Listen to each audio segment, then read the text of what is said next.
Política de AZ, chegando aqui no seu rádio, olha só, o professor Marco Aurélio Freire está chegando, rapaz, para falar das eleições no segundo turno aqui em Pernambuco.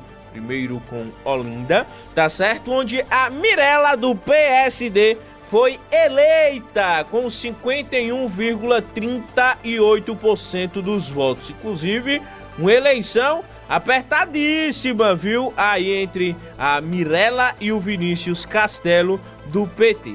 O Vinícius Castelo teve 48,62% dos votos, convertendo para os números. Mirella, 111.613 votos e o Vinícius Castelo, 105.616 votos, tá? 10.996 pessoas votaram nulos e 6.592 votaram em branco.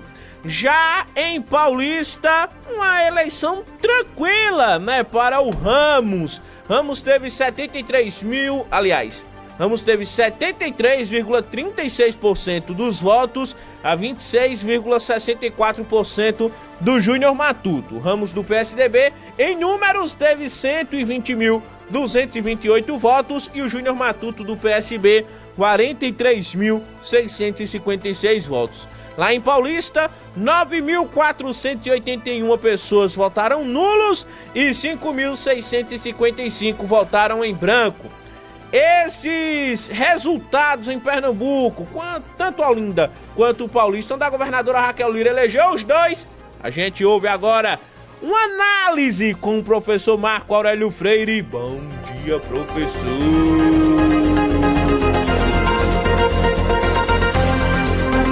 Bom dia, ouvintes da Rádio Cidade. Bom dia, ouvintes do Café Forró e Política. Bom dia, meu amigo Lucas Medeiros.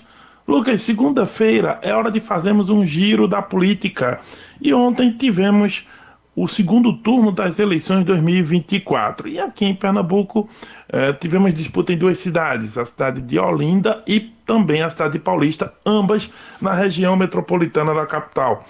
Bem, qual foi o resultado e qual era o espírito, né, durante as eleições? Olha só, primeiro que as duas disputas acabaram se configurando como um grande clássico entre Raquel e João Campos. E ainda mais em Paulista, porque em Paulista estavam de um lado Ramos, do PSDB, da governadora, e o Júnior Matuto, que é atual deputado estadual e é do partido de João Campos, o PSB. Bom lembrar que o Ramos também já foi deputado estadual. E aí, olha só, essa disputa foi uma disputa que foi muito, mas muito favorável ao PSDB. Lembrando que até então os partidos estavam empatados, os dois, com 31 prefeitos. E Paulista acabou se transformando num tira-teima. Mas a disputa foi uma disputa tranquila no final das contas, porque Ramos teve mais de 73% dos votos, contra 26% do Júnior Matuto. Ou seja, em nenhum momento o Júnior Matuto realmente conseguiu fazer frente a essa avalanche de votos aí de Ramos. Um outro ponto importante é que, além de servir para o PSDB desempatar o jogo com o PSB, também serviu para mostrar uma força muito grande de Raquel na região metropolitana do Recife, porque ali onde tem, além do Recife, onde João Campos fez 78% dos votos no primeiro turno, também tem Camaragibe, que João tinha levado. Então, com seus apoiadores, né, com seus aliados. Então, o caso é o seguinte, a Paulista serviu para a governadora Raquel Lira colocar um pé do seu partido diretamente dentro de uma região importante do estado, porque a região metropolitana tem mais da metade, aí, um pouco mais da metade dos eleitores de Pernambuco. Então, ter vitórias nesse ambiente é fundamental para qualquer um que esteja aí lutando pela hegemonia política de Pernambuco. Agora, essa eleição muito tranquila, apesar disso, durante a campanha, Raquel foi muito lá, o João Campos tentou levantar o nome do Júnior Matuto, mas tem um episódio aí interessante. Primeiro porque o Ives Ribeiro, que é o atual prefeito e estava afiliado ao PT, desistiu de manter sua candidatura justamente pela rejeição e acabou apoiando, mesmo sendo petista, ao Ramos do PSDB. E um outro ponto, o PT municipal, o PT de Paulista apoiou o Ramos. mas o PT estadual inverteu essa proposta e acabou colocando o partido a favor do Júnior Matuto, até para retribuir o apoio do PSB lá em Olinda. Agora, mesmo assim, com o Ives Ribeiro apoiando e tendo uma grande rejeição, o Ramos se beneficiou da rejeição do próprio Júnior Matuto.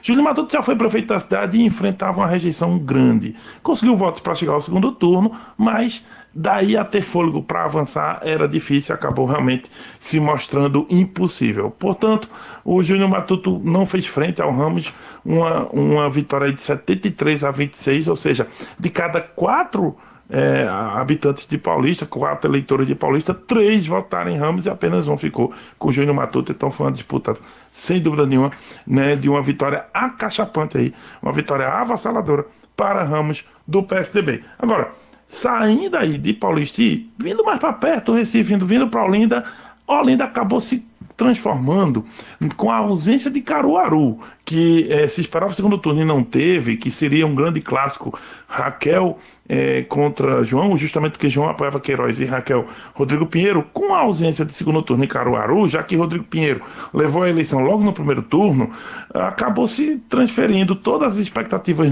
da política do estado para Olinda, e lá na Marinha dos Caetés a disputa foi pegada, foi o contrário do que houve em Paulista. Sim, em Paulista ficou muito tedioso, ficou ali muito tranquilo para o Ramos. Em Olinda, a situação foi completamente eletrizante. Primeiro porque Raquel foi para dentro da campanha, né, basicamente se mudando para Olinda, e João Campos fez o mesmo no apoio a Vinícius Castelo do PT. Mas não só João Campos, toda a militância do PT foi direto para Olinda, né, com os deputados estaduais, com senadores, o Lula também, enfim, acabou que foi uma disputa ferrenha. Raquel também levou seu time e ficou ali uma grande polarização. Um outro ponto aqui, as pesquisas divergiam. Tinha uma pesquisa que dava vitória de Mirella, outras davam vitória para o Vinícius Castelo e algumas davam empate.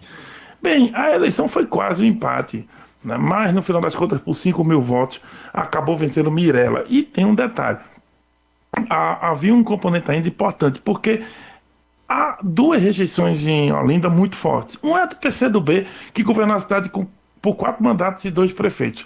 Luciana Santos, 2 vezes eleita, e o Renildo Calheiro, atual deputado federal, que também foi 2 vezes eleito, mas o partido acaba enfrentando muita rejeição. Outro que enfrentava a rejeição era o Lupércio. Professor Lupércio, atual prefeito, enfrenta uma rejeição de mais ou menos 60%, em várias pesquisas isso foi detectado. Aí, com esse cenário, o que ocorreu foi que os candidatos tentaram se apoiar justamente nos seus apoiadores, né? Se apoiar ali na Raquel, no caso da Mirella Almeida, e apoiar em João Campos, no caso do Vinícius Castelo.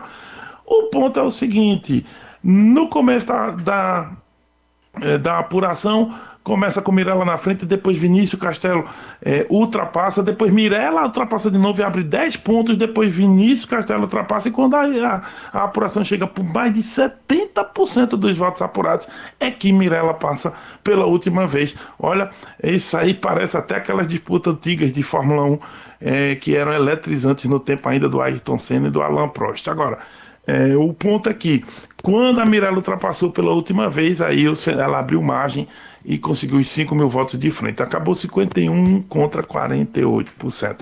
É uma disputa intensa, eletrizante eleitoralmente, mas vamos pensar politicamente. Óbvio que o Vinícius Castelo, que é um vereador de Olinda, acabou crescendo muito. Então ele tem uma vitória política, sem dúvida. Talvez seja o nome de maior renovação do PT, já que o partido enfrenta uma grande crise de quadros novos, inclusive no país inteiro. Pernambuco não é diferente, então o Vinícius Castelo acaba sendo um nome que vem e que traz uma renovação para o partido. Agora, e Mirella Almeida? Vem, a vitória de Mirella é fantástica, porque ela tinha um padrinho como o Lupércio muito pesado, né, mas ela consegue fazer uma vitória importante.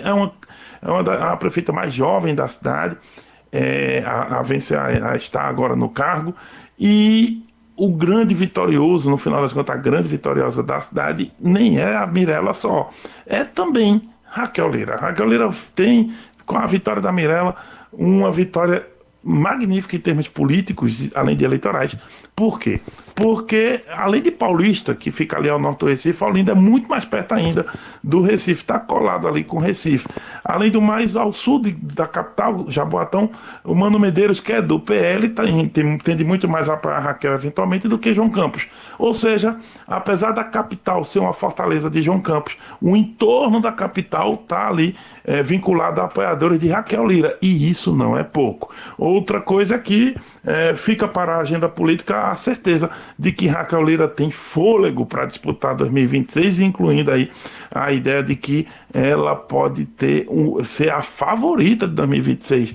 Por quê? Porque o governo agora está começando a trazer obras, ela vai trabalhar em cima de 2 pontos: água e estradas, além de alguns outros pontos, mas esses pontos ela já está trazendo, e isso pode repercutir muito positivamente desde o interior até a região metropolitana. Agora, essas 2 vitórias aumentam aí o foco de Raquel sobre o volume de prefeitos que ela fez. O Palácio diz que são 125 prefeitos de 184, ou seja, sobra aí 59 prefeitos para a oposição. A oposição se agarra no caso do restado do Recife, de algumas cidades grandes, como Garanhuns e Petrolina, que dá à oposição mais votos do que ao time de Raquel, por que pareça, isso também é verdade, mas ao mesmo tempo, na agenda política, Raquel sai como grande vencedora dessa eleição por essas 2 vitórias no segundo turno, justamente porque só haviam 2 cidades no segundo turno e as 2 foram levadas pela governadora Raquel Lira. E aí vamos ver agora como é que o cenário vai estar. Vamos ter agora nova eleição na Assembleia Legislativa de Pernambuco, é bom para pensar um pouco nisso também. É um outro desafio aí para o time político de Raquel, mas por hora a Raquel Lira, a partir de Olinda e de Paulista, com Mirella Almeida e com o Ramos, é a grande vencedora do segundo turno das eleições em Pernambuco. E eu volto amanhã com novos comentários, se Deus quiser.